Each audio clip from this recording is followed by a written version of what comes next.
A very good evening as we have with us Kalasoori, Mr. Edwin Ariyadasa. So we'd like to extend you a very warm welcome as we are grateful to have you with us this evening.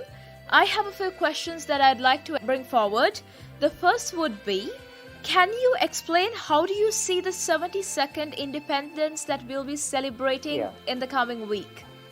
I am quite sure that this time when we celebrate the 72nd anniversary of our independence, we will be having a thoroughly fulfilling atmosphere in which people will feel that they are participating in this event completely, because the people have become aware of the need to have freedom and to celebrate it.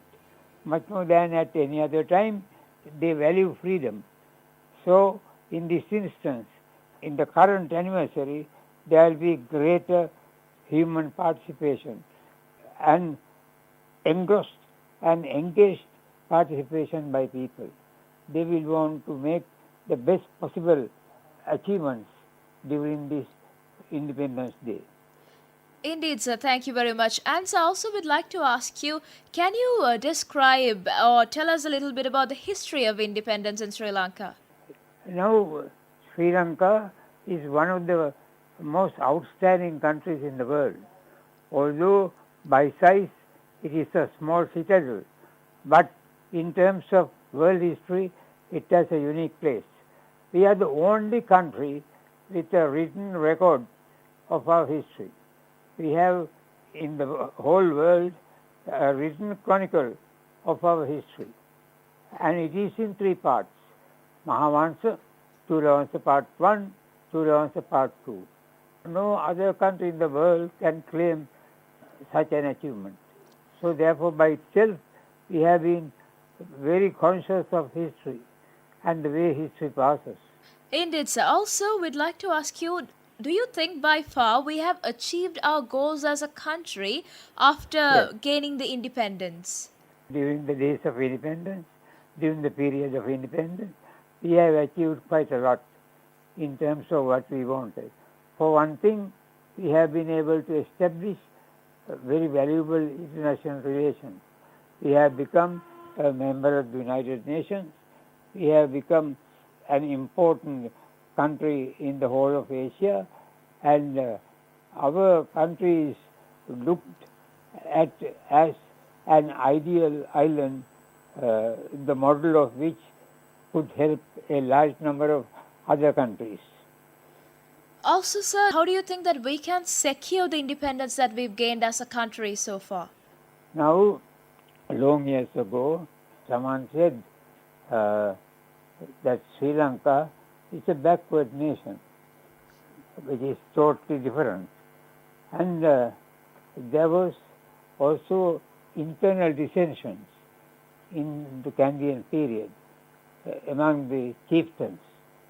And there were people, especially shrewd people from Britain, who wanted to see that the dissensions between chieftains grew so that they can get hold of this land. And that's a very interesting statement. An individual who was sent to Sri Lanka to bring about dissension between Kandyan chieftains wrote a note to London. He said, "The big fish is in our net, shall we raise it?" And the people from there said, "Do not worry, the singular people themselves will raise the net for us."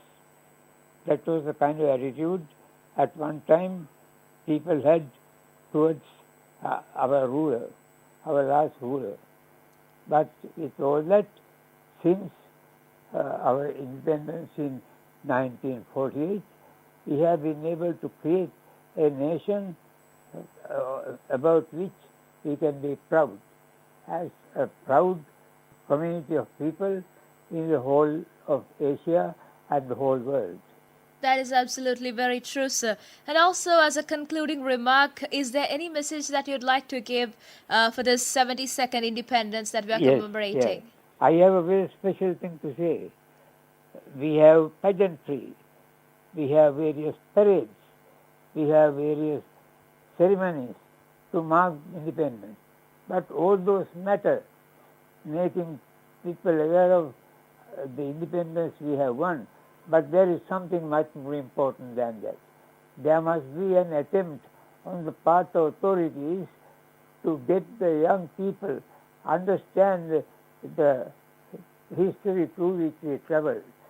On every Independence Day, there must be school programs for the children to understand the evolution through which we have been able to reach the present liberty. For that, we can have formal discussion about how much we suffered when we did not have, when our king was taken. For 133 years, we were without a king, and the people were exasperated. People said even the ants have a king, but we don't have. So there was exasperation. It is as a result of that kind of attitude of the people that we have now been able to get back our respect. Yes, sir, and that was a wonderful message coming your way from Kalasoori, Mr. Edwin Ariyadasa this evening. Thank you for your precious time and for your most enlightening Thank words. you very much for giving me the opportunity. Yes, sir, thank you very much. Thank you. Bye. Have yourself a wonderful evening. Right.